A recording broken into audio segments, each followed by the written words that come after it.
Welcome, everyone. Welcome. And I am Maud Beebe Cooley, and I was born in Richmond in 1872. Of course, my family was here long before that. My grandfather, Erastus Beebe, received a land grant deed from President Van Buren. And of course, you know then that this whole area was called Beebe's Corners before it was ever Richmond. You know, it wasn't Richmond until it was around 1870s. But before that, it was the Beebe's Corners. Now, I want you to know that I am a daughter of the American Revolution. And why can I say that? I can say that because my forebears were from the East Coast, and they were there before 1776. So we go back quite a ways. Now, I graduated from Richmond High School in 1888. And let's see now, in 1898, I married Frank Cooley, and we had a wonderful life together. We lived on Main Street, and we lived right next door to the Weeks house, and there was Edgar Weeks there, who was the same age as our son Stanley. We had this one boy, Stanley, Francis Stanley was his name, and they were buddies all the way through school and all their life. They were good friends. You know, that Weeks family, they were that meat family. They had that meat business. Well, anyway, my husband Frank and his brother ran the Richmond Agricultural Works. Now, they sold things like tractors, plows. I don't know if they sold tractors, but they sold plows and shovels and seeds and things like that for the farmers to use. We had a lot of farmers around in the area, and so that was a very good business. And I have to show you something. First of all, I want to show you a picture of me when I was 16 years old, when I graduated from high school. And see my long hair? It was the style then. Now, I have to show you something else. This is a picture of the Cooley beautiful brick building.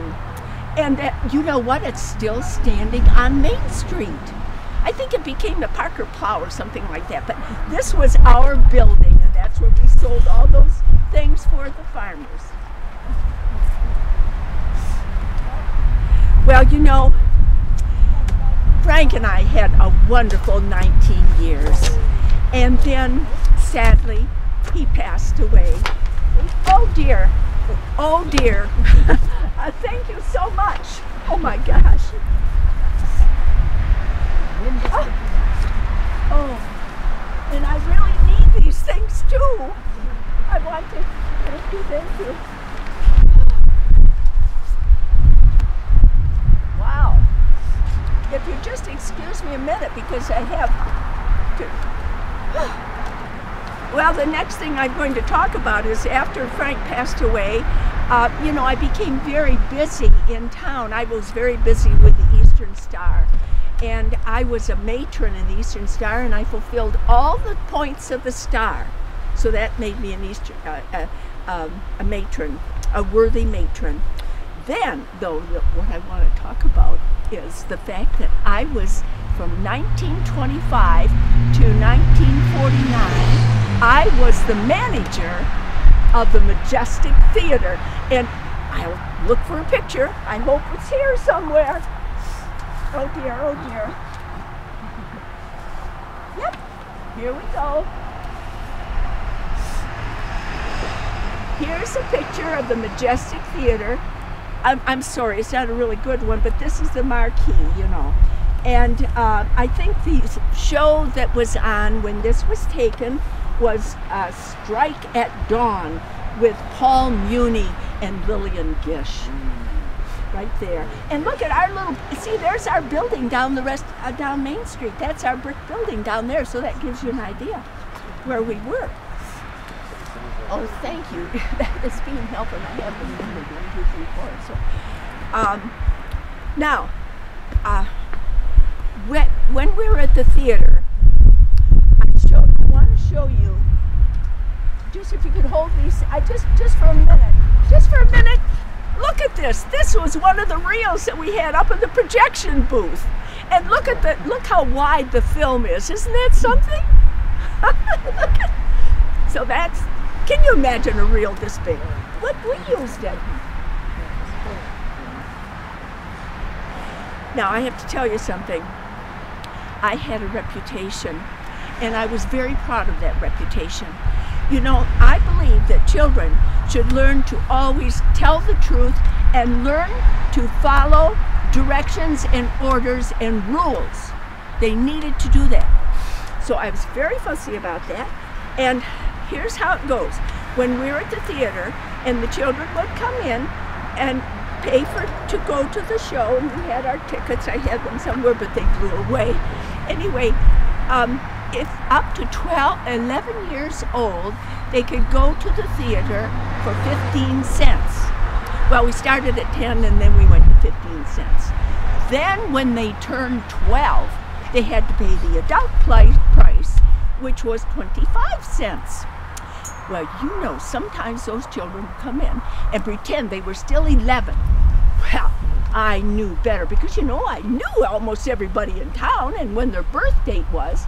So I would not let them in. They couldn't get away with that.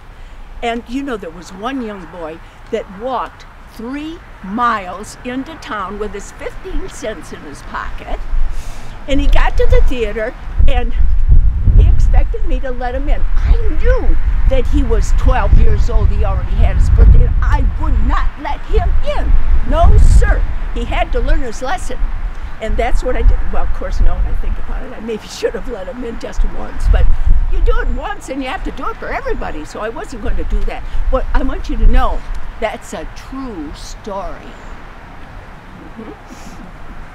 Now, I want to tell you about our son Stanley. He had, well, let me show you a picture first of all. Here he was. He graduated. He and Edgar, they were buddies, you know, all their lives. He graduated from Richmond High School in 1925. He was the one playing the drum there. And he graduated, and can you imagine what he did? He went out to Hollywood. He went to Hollywood. Can you imagine that? And there he was, and it was a very big surprise to everybody, but he was kind of an actor and so forth. He seemed to love movies. But anyway, he was out in Hollywood. In 1930, it was in his first movie.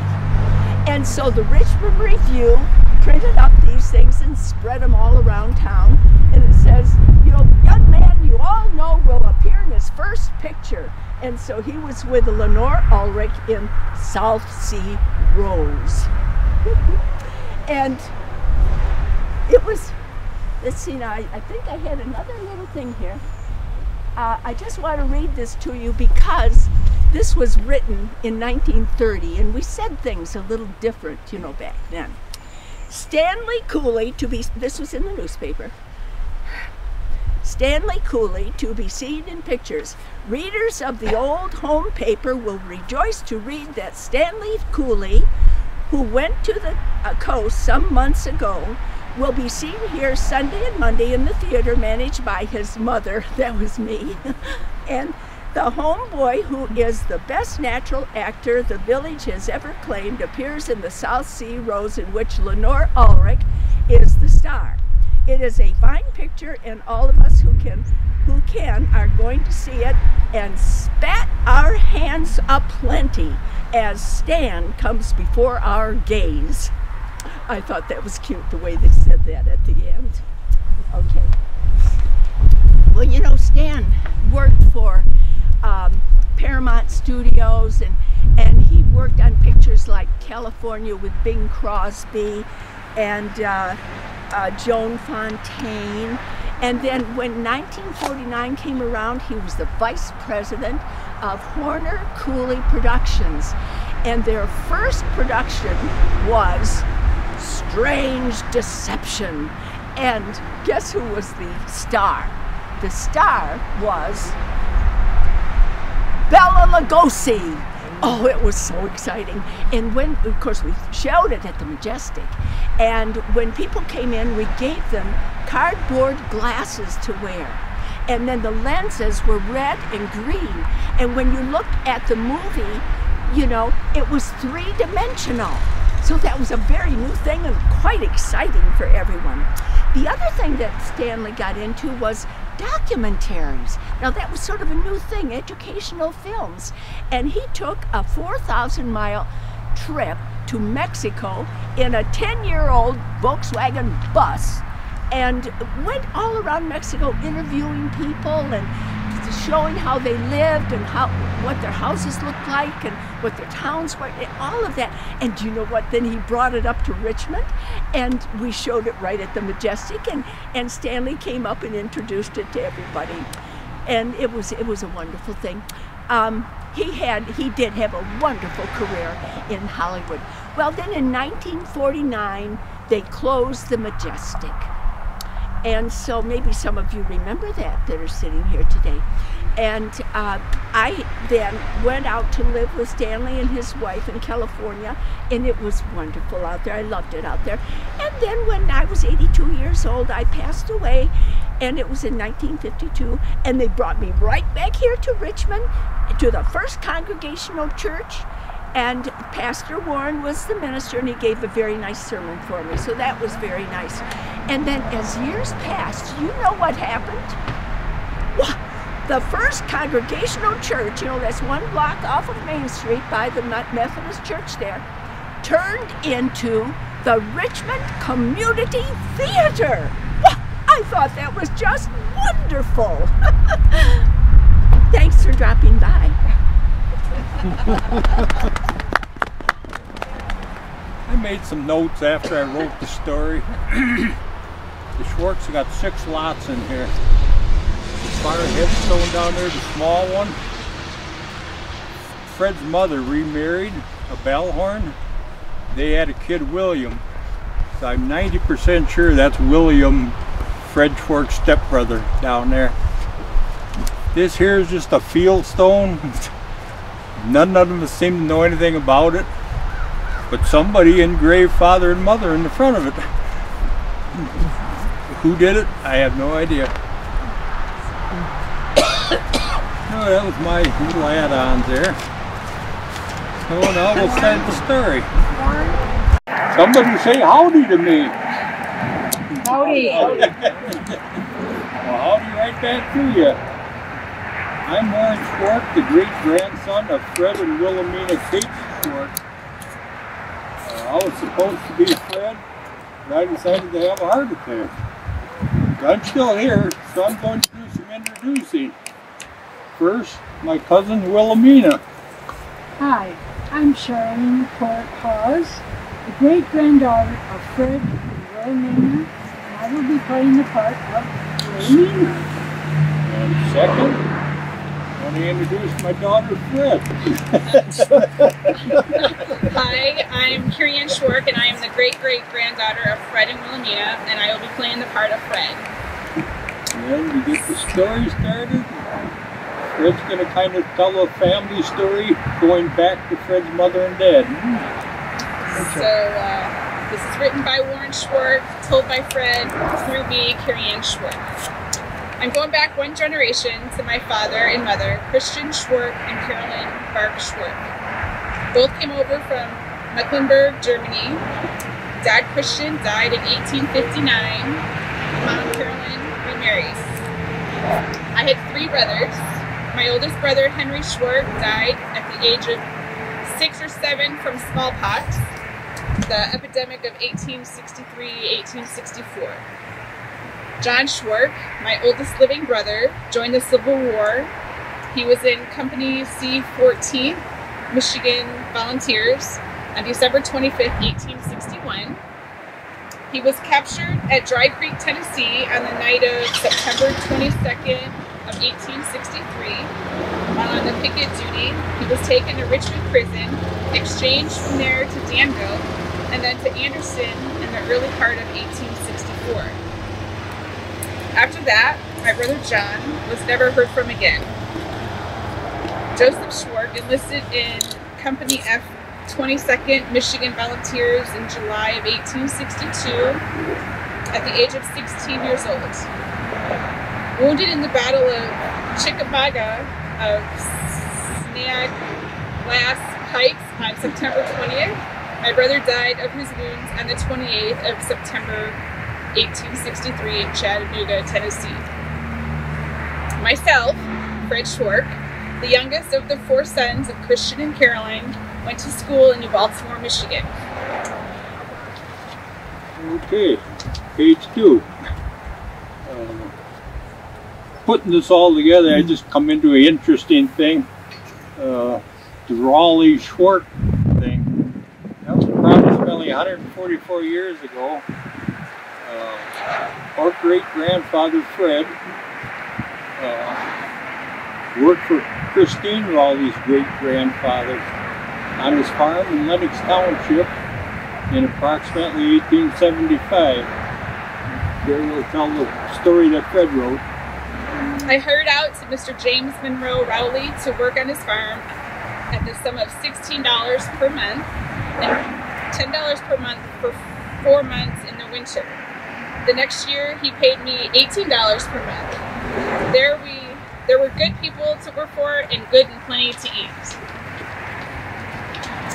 Okay, page 3 of 5. I happened to get acquainted with Wilhelmina Kate on the 4th of July, 1819. Seeing her quite often after that and thinking she would be the right person to share good and bad with me in the most lousy worlds. I made the proposition and she accepted. Without delay, we built a snug little log house and we got married. 4 or 5, the fire of 1881. I have just a couple words before I get into Fred's words. In 1881, Fred and I were living near Sandusky, Michigan, which is about 40 miles straight north of here. It had been a very dry summer, and Fred felt that we should expect a fire. He was right, because a couple of weeks later, the sky started to get light, and we were seeing smoke. We knew that it was coming slow but sure. Fred told me to pack up items and take them to a plant and bury them. As I did this, he got 2 barrels of water to fight the coming fire. He then sent me and Willie, our firstborn son, to neighbors because their house was in a clearing, and we hoped that it would not burn. And these are Fred's words, which Warren has interpreted. The wind had got to be cyclone-like, and it was carrying the fire branch high into the air. Fred went in the kitchen to the north end of the house and started eating a bowl of huckleberries and bread. When he went outside, our house and barn were on fire. He threw a pail of water over himself and ran. His dog was with him. When he got to a rail fence that was on fire, he jumped through the fire, and then he came to another log fence. And he got through and got to a highway. He got up against a fallen tree and got close to the ground to get a little fresh air. And again, a second time, he had to move to a big pine stump where he wilted down close to the ground. And his dog, faithful dog, was still with him. His clothes got on fire, and he really got very mad, grabbed the fire, and put the fire out with his bare hands on his clothes. Now his left foot got hot, and the grease was flying out of his boot. He got hold of a hemlock knot from the tree and went to digging up ground and buried himself up to his neck, then his face toward the wind. He got so thirsty that his lips and tongues would stick tight together. So he dug up blackberry roots and sucked the juice out of them. At 2 o'clock in the morning, the fire and the wind calmed down. And he got out of the grave, but his dog could not find him. Fred came and got me from the farm, and we went back to our home where everything was gone and burnt up. There was nothing left. But the dog was there, and his hair was burned off him. The dog lived a few more years, but he was always coughing and spitting up blood.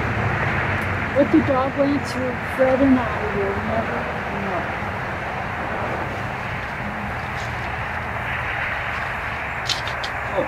Page 5 of 5. Yeah, when Fred died. My husband Fred was working in the woods on the north side of Park Road, which is now called St. Clair Highway. And he was west of Church Road and he became sick. Somehow he got himself onto his stone boat and got the horses headed for home. He passed out, but the horses knew the way and got him back to the door of the cabin. He noticed something was wrong outside. I went out and found Fred on the stone boat. Got Fred loaded into a buggy, into a doctor in town. The doctor pronounced him dead on March 7th, 1927. He was 69 years old. And just some interesting facts that Charlene wrote herself and didn't tell herself. This would be well meaning to say, as I think back, I was so lucky to have Fred in my life. When he was young, he was sick for 16 weeks with diphtheria. Never had a doctor that did survive. At 16, he planned to go to Illinois to work in the fields, but his mother begged him to remain with her because that was her only living child left.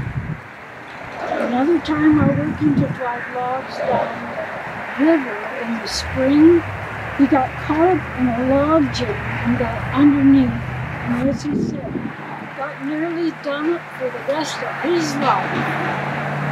Also, he had thoughts of going and joining a guy named Custer and Sherman to go out west, but he decided he wouldn't do that either.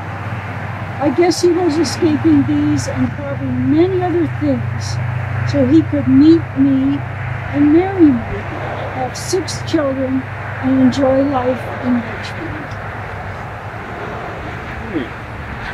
And in closing, I just want to thank the Society for letting us tell the story. I want to thank Christine Raleigh for letting me include the Raleighs into my story. Mark Gibson donated this gun for us for a prop. Charlene Haas for accepting playing Wilhelmina.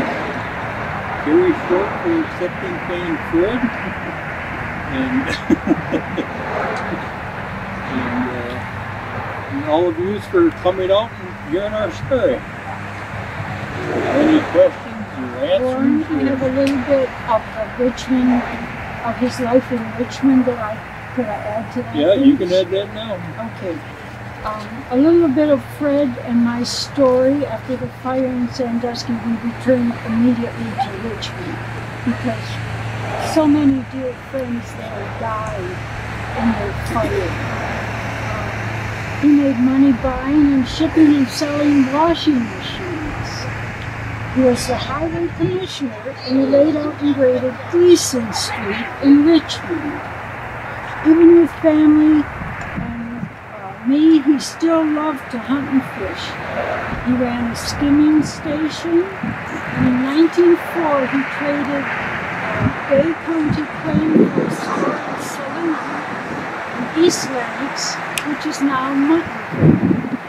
The business was where CVS is located. And in his spare time at the saloon, he trained bear cubs and raccoons. I guess the bears would eat out of his hands. After 5 years, they sold that store and established a general store across the street known as Schwartzstock. He did a little farming, and his son John and wife Lila and kids ran the general store. They also served meals. Lila Schwartz would bake 22 pies each morning for the restaurant customers. That was before electricity, and that was before air conditioning. This store was also the bus stop for the Blue Goose bus from Detroit to Portland. For a time they had an apple drying business, which was behind the store, and they lived on a house north of the store. The Schwartz stop was owned and operated from 1909 to 1950 by someone with a Schwartz name. The building is now known as Knapp's and is the oldest building left in Malvern. And Wilhelmina lived with her family for 3 years after Fred and she passed away in 1930. Anybody got any questions or comments or anything? Nice job. Thank you for coming. Thank you. My parents, Frederick and Caroline, had immigrated from Germany. I have 3 brothers and a sister. Can't hear? And that's because of the volume. Oh, volume-wise. I lost my school teacher Get it back. At any rate, born in 1868 to Frederick and Caroline Burke in St. Clair County. 3 brothers and a sister, Fred, Benjamin, and Richard, and sister Dorothy. I went to school at the Hunt School in Casco Township. My teacher was Miss Alice East. Made it all the way through the 3rd grade. At 14, I went to apprentice with my Uncle Killabong down in New Haven as a shoemaker, a boot maker. So they made more boots than they did actual shoes. It took 10 to 12 hours a day to make a pair of boots. And depending on how fancy they were, they'd sell from $4 to $10. I did this for 6 years.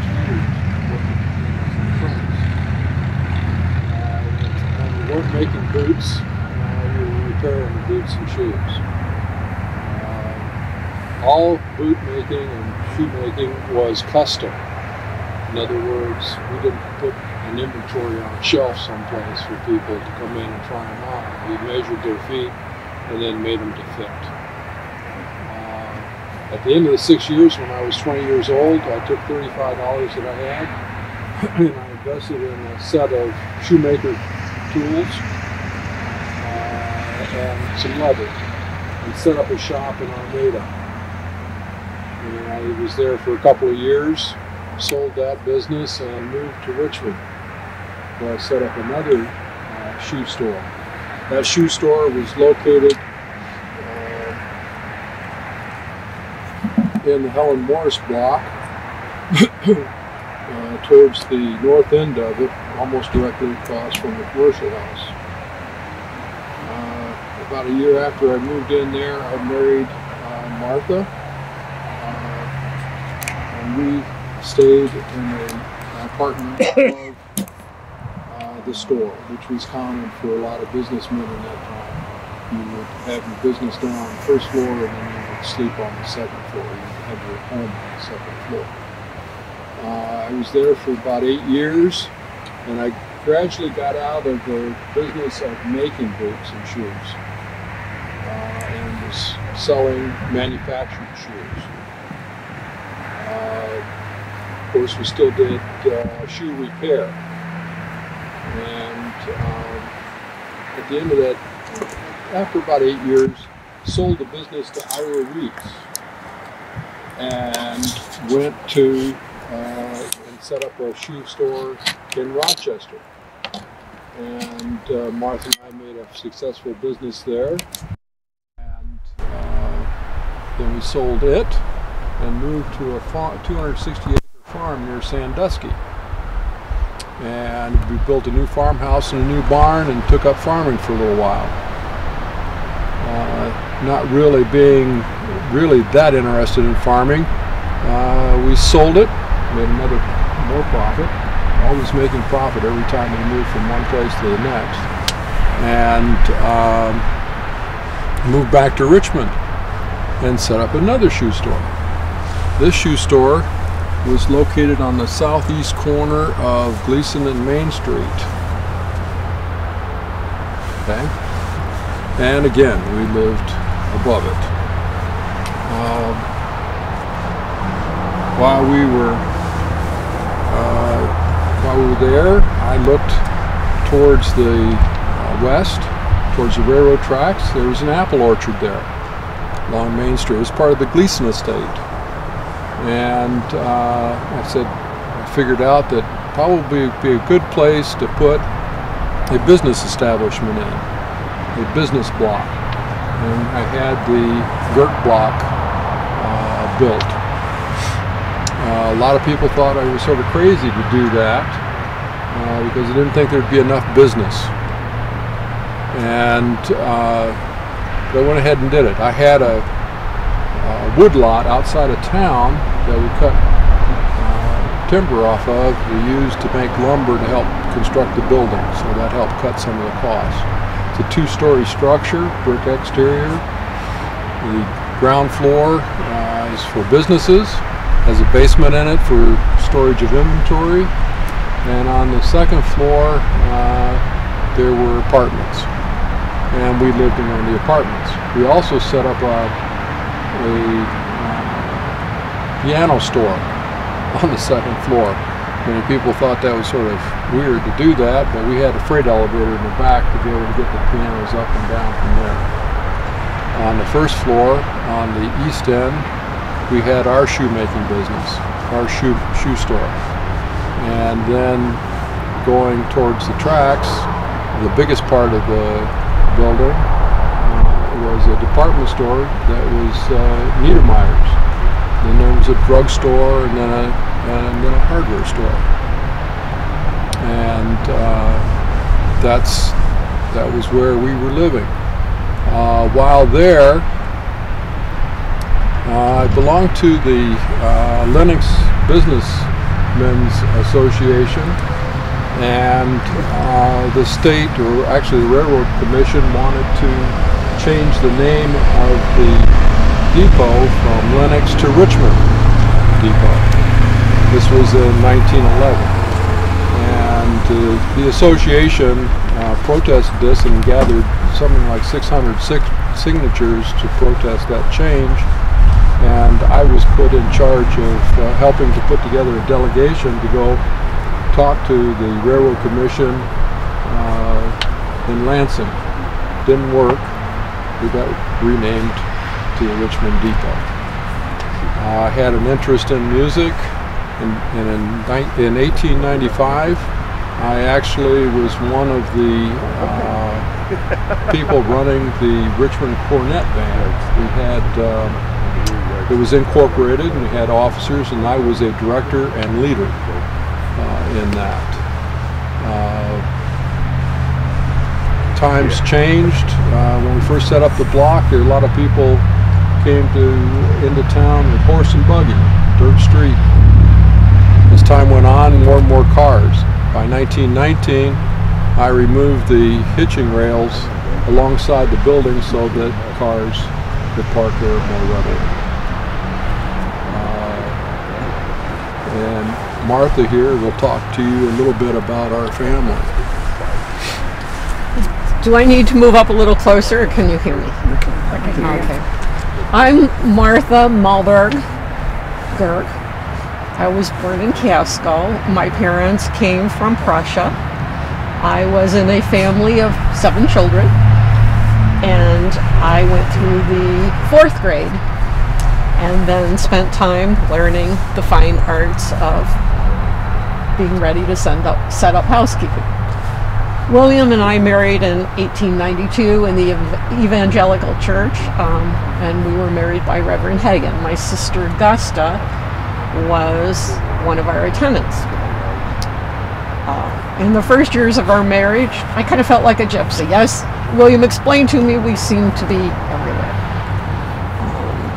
were in Richmond, we were in Rochester, we were in Sandusky, and back to Richmond. We ended up in the Sandusky area because I had a brother who owned land there and farmed there, and in fact stayed there his whole life. But as William explained to you, that wasn't quite our cup of tea, so we came back to Richmond. Shortly after we came back to Richmond, there was a very unfortunate incident with my sister Bertha and her husband Charles Ford. It was a domestic incident, and they both ended up being killed. It was, of course, very traumatic for me, and 2 weeks later, when I was moving fragile things like mirrors and bric-a-brac to our flat above the store, our horse was spooked by an automobile and turned the wagon over in a ditch. And like I say, it was kind of traumatic. I had some injuries, and the mirror broke. So you know what the omen of a mirror is breaking. So I had a few years where I had some rough times recovering, but I did recover, and we had twins in 1910. We already had 3 daughters, one born in 1896, one in 1900, and Viola in 1903. Well, the twins came along, Howard and Florence, and so we had quite a family going, and kept quite busy.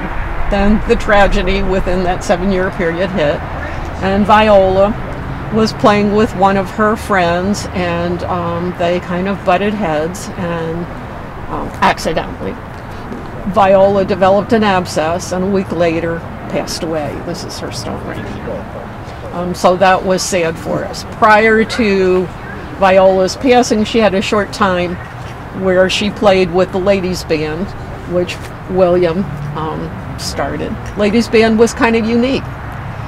It was young women, and you didn't see a lot of that. Viola was able to play in that for a little bit, as well as Laura. But then, of course, Viola passed on. Rena took not her place. She played a different instrument, but she joined the band. I think the band was good for probably everybody after our tragedy.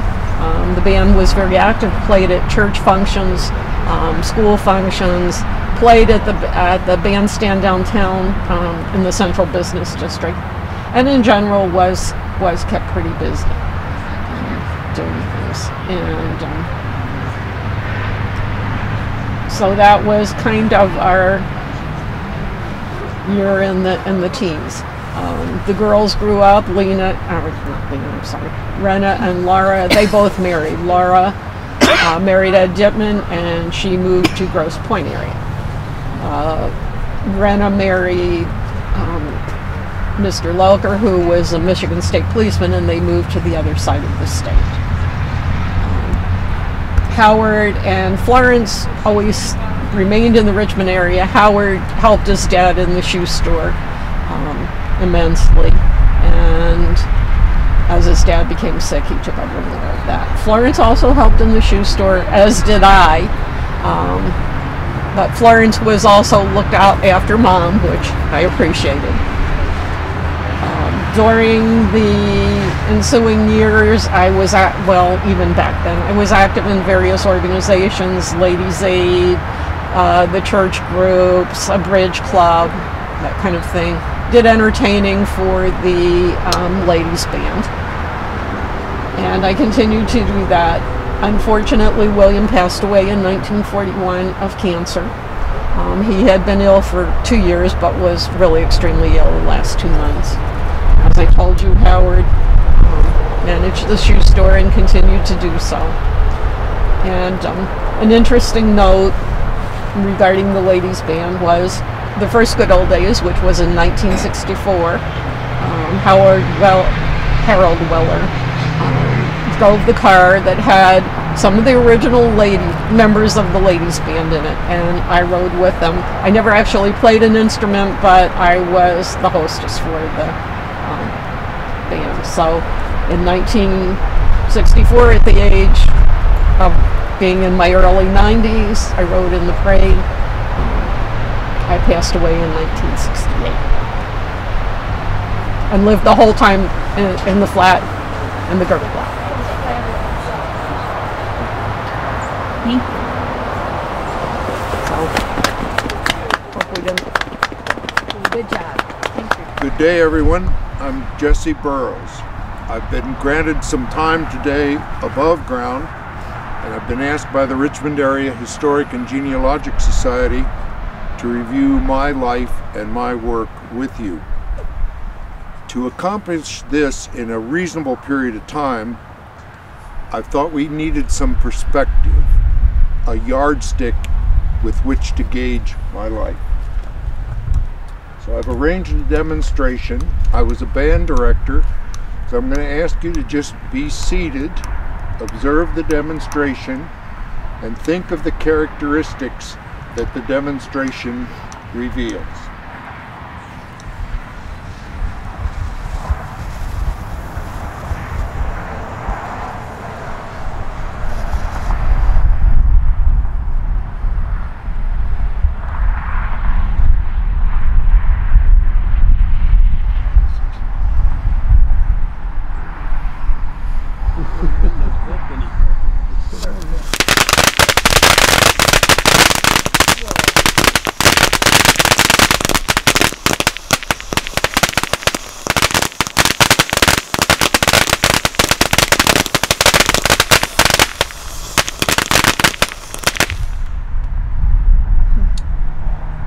I was born November 17th, 1874, 9 years after the end of the American Civil War. My birth was in the family home in Mount Morris, Michigan. I was one of 3 children, my brother Herman, my sister Grace. At age 2, my mother died. My father, a musician, remarried rather quickly, and my foster mother, Antoinette, encouraged music lessons in spite of my father's admonition that one musician in a family was enough. My grade and high school experience was in the Mount Morris School District, and during this time I took music lessons, and starting with guitar and banjo, I learned to play every music instrument in a band. My daughter later remarked in her life that I had an innate ability. At age 17, the year is now 1891, I enrolled in Saginaw Business College. I was obviously pushed by my father, who wished me to have a career in business, but I must confess that I spent more time with my music than on strict academics, and I dropped out. I opened a music store in Bad Axe, Michigan. During that period of time, I kept shop, gave lessons, and I organized some local bands. 1904 was a very eventful year in my life. I gave music lessons to and subsequently married Maud, my life partner. Band concerts were extremely popular at this time. This was the highlight of John Philip Sousa's career. And I organized my first band here in Richmond in 1910. Jim, if you want to find the photo of that band, it's in there, and pass that around.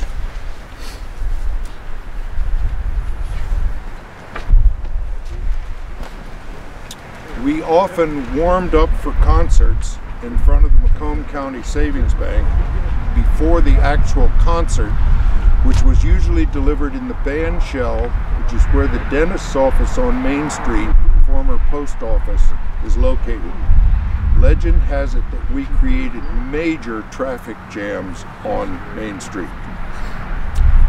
In 1934, at age of 60, I was asked by the Richmond school officials to teach music.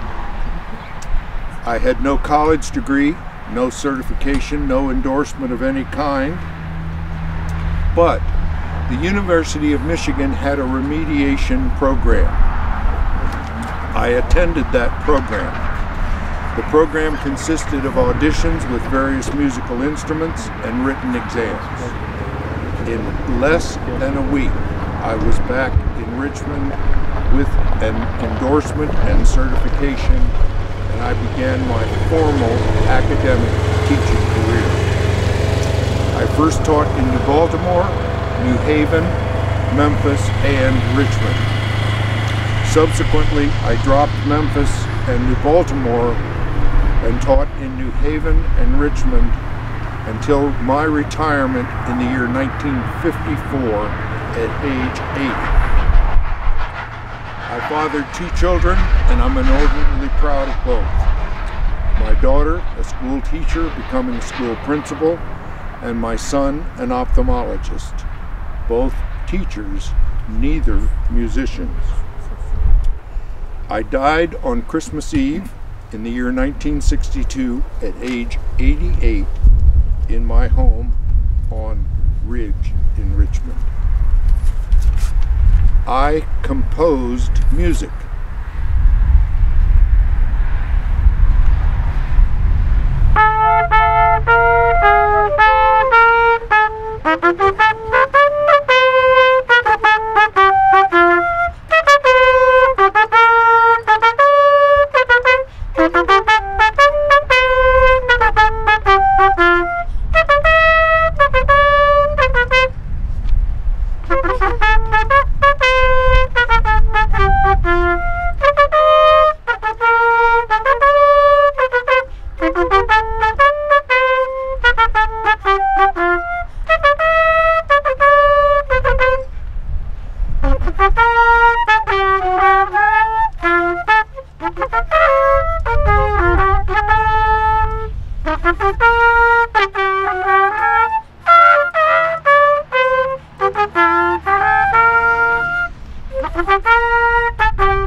I taught music to anyone who wished to learn. I taught without sex discrimination. At that time, most women chose either the piano or the harp, but if they chose a band instrument, they were welcomed as equals to their male counterparts. I taught without financial discrimination. I was fairly often paid in produce. My wife is quoted as saying, "I just can't can any more tomatoes or berries." I inspired others to enjoy music. Many band members of the traveling bands were former students who continued to play for the satisfaction that they gained. I know some of my students to this day continue their appreciation of music. I was fortunate to receive critical acclaim from music critics, fellow faculty, and alumni. I endorsed a scholarship fund for music students at Richmond. Now, if you would just for a moment, contrast my life with the fireworks display that you witnessed. Fireworks were fairly brief. My life was very long. The fireworks were all smoke and glitter and sparkle. My life really had none of that. When the fireworks were over, there's a charred piece of cardboard. When my life was over, I left a legacy. Part of the legacy is standing to my left. If you have looked at the high school front lawn, that's also part of my legacy. To put my life in a different perspective, here are some events from each decade of my life. 1874, I was born. So was Winston Churchill. Also, Johann Strauss, De Fieldermaus. 1884, Harry Truman was born. Brahms Symphony No. 3. 1894, Nikita Khrushchev was born. Sibelius, Finlandia. 1904, Teddy Roosevelt was elected. 1904, a very interesting year, first radio transmission of music. Also Puccini's Madame Butterfly. 1914, World War I, Irving Berlin's production Watch Your Step, performed in New York City.